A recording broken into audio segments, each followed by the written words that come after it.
प्रधानमंत्री मोदी का उत्तराधिकारी योगी को बनाए जाने की मांग। भाजपा नेताओं ने बड़ी संख्या में की योगी के लिए मांग। आ गया हाईकमान का फरमान। योगी का विरोध करना केशव को पड़ा भारी। विरोध कर अपनी कुर्सी भी गंवा दी। ये है योगी को लेकर भाजपा का प्लान। अब 2022 और 2029 की राह हुई आसान। भारतीय जनता पार्टी में अब मोदी के उत्तराधिकारी की मांग उठने लगी है। भाजपा के संविधान में अपने नेताओं के लिए 75 वर्ष की उम्र तय की गई है।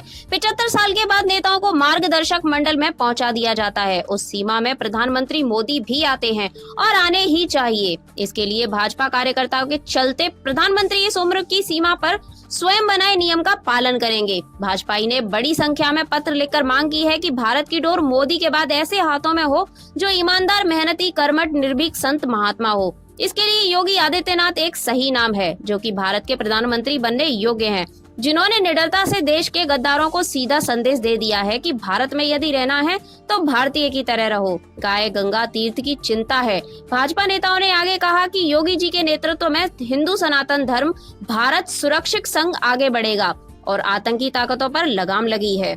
योगी को लेकर ये मांग भाजपा जिला उपाध्यक्ष व पंजाबी समाज के प्रदेश उपाध्यक्ष ने भाजपा के राष्ट्रीय अध्यक्ष और पीएम मोदी को पत्र लिखकर की है।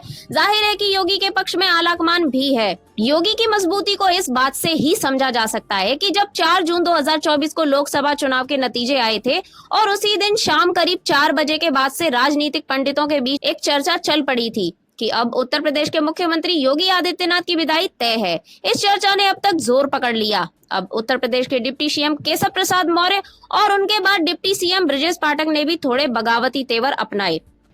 लखनऊ दिल्ली एक कर दिया, बयान भी दे दिया कि संगठन सरकार से बड़ा होता है, लेकिन चुपचाप बैठे योगी आदित्यनाथ के बिना कुछ कहे, बिना कुछ बोले, बिना कुछ किए भी ये साबित कर दिया कि उत्तर प्रदेश में ना तो सरकार बड़ी है ना ही संगठन, बल्कि उत्तर प्रदेश में भाजपा के लिए उपयोगी सिर्फ योगी है। इस बात को 7 साल से ज्यादा का वक्त बीत चुका है जब केशव प्रसाद मौर्य की मुख्यमंत्री पद की दावेदारी को नकार दिया गया था और योगी आदित्यनाथ उत्तर प्रदेश के मुख्यमंत्री बने थे।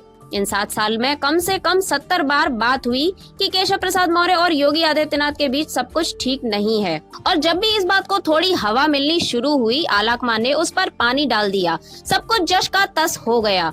अब भी यही हो रहा है। इस बार भी पिछले करीब 2 महीने से कम 20 बार इस बात का जिक्र हो चुका है कि केशव मौर्य नाराज हैं, और ये बात उठी तब जब बीजेपी की प्रसिद्ध कार्यकारिणी में भाजपा के राष्ट्रीय अध्यक्ष जेपी नड्डा और मुख्यमंत्री योगी आदित्यनाथ की मौजूदगी में केशव प्रसाद मौर्य ने कह दिया कि संगठन सरकार से बड़ा होता है। इसके बाद केशव मौर्य और ब्रजेश पाठक से जब दिल्ली दरबार में उठक बैठक लगवाई गई तो उनका सारा नशा ढीला हो गया।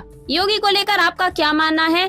क्या आप भी योगी को मोदी के उत्तराधिकारी के रूप में देखना चाहते हैं? एक बार अपनी राय हमें कमेंट करके जरूर बताइएगा। Bureau report, TNF today.